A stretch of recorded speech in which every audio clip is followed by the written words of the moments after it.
To si dáme jako vyzvánění do mobilu tohleto, to si nahraju. Naprostý Brutus. Mažoretka nás vyzvala a je startováno! První za 4x4! Zimmermann, Kozma a Neumann! Ajajajaj, člověče, podívej se na to, ten Zimmermann, ten letí jako střelený exkrement, ten Zauko! Ajajajaj, startovní číslo 1! Pepík Zimmermann je přichutí, stejně tak jako minulý týden, jak se zdá. Ale to předjetí startovního čísla 9, což to bylo moc krásný ukázkový. Gábor Kuzma měl plné ruce práce a bude ještě hodně muset zatáhnout, aby se na Míru Neumanna dotáhnul, pokud to bylo vůbec podaří. Tak člověče, ten Zimmermann, ten to myslí s tím útokem na vítězství vážně. Jak se říkal, letí jako střelený exkrementem za ucho. Pepík Zimmermann, startovní číslo 1.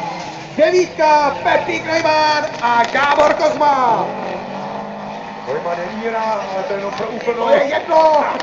Jede rychle, jako Prostě kdyby rychle to Neumann. Jede stejně rychle, jako kdyby to byly Otež. Takže Zimmermann na první a dá se nám tvořit krásný skok. To bude něco pro fotografické hyeny. Hoši, kdo jste tady, fotíte, já chápu, že jste si nalezlíte, ale pěkně proti sluníčku, abyste měli krásné fotky.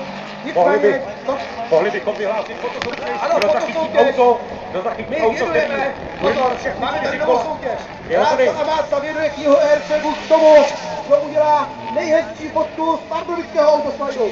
Takže hoši, vy to stojíte dále vzadu, ty východní tribuny, proti tomu sluníčku, vy to nebudete, děkuju.